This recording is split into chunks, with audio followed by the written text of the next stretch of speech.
Welcome to this short presentation and commentary over the makeup of the exam for modern foreign languages and a brief summary of some revision techniques that could be undertaken for the preparation for the exams for 2022. Briefly then, there are 4 skills in modern foreign languages that are assessed, 25% each of the final exam. Paper 1, listening.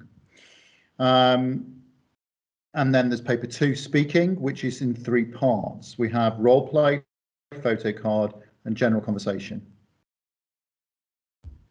Move on to paper 3, which is reading. And that's split into section A, section B, section C. And then finally, paper 4, writing. Now, ways to prepare for this exist on the system, on the school system. If we were to log on to the portal through the library file, we have the languages folder, and then if we follow the pathway, year 10, 11 resource packs. And this is an example of the Spanish one, so Spanish GCSE resource pack, but for French and for German, we also have equivalent resources. So this is what would be seen if we followed this pathway and went into the Spanish GCSE resource pack. We would see a number of folders that we could also get information from, practice reading tasks, practice writing, etc., where we'd go in and we'd see samples of the types of questions that students would be faced with. We'd also see these 2 key areas that will really help with revision, key vocab and chunks. So if we go on to the following slide here, and I'll just enlarge this a bit so we can see it. This is an example here of some key chunks. And these key chunks are quite generic, they transcend topics. So they're so important for building fluency across topics and ultimately in the end for the final exam.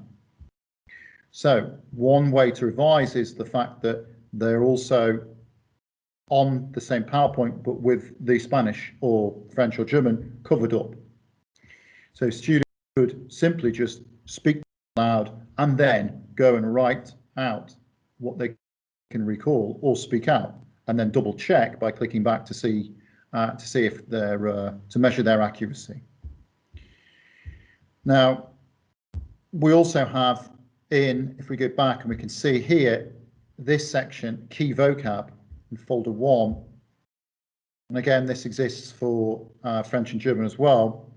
We can also see that we have vocabulary here which has been identified as previously recurring vocabulary on the exam. So this therefore has made it onto a PowerPoint to practice, to speak out, to elaborate on, to try and quite literally make it stick, to ensure that the preparation for those reading and listening exams at the end of the course is thorough and is based around vocabulary and content that has recurred on previous papers. And the way again to test would be to look at here the following slide, or to click, so simply the meanings of those key pieces of vocabulary and knowledge are covered up. If there are any questions at all about the makeup of the exam or progress or revision strategies, please do not hesitate to send me an email or contact me through the school system. My email is huntonj@heart-england.co.uk. Many thanks.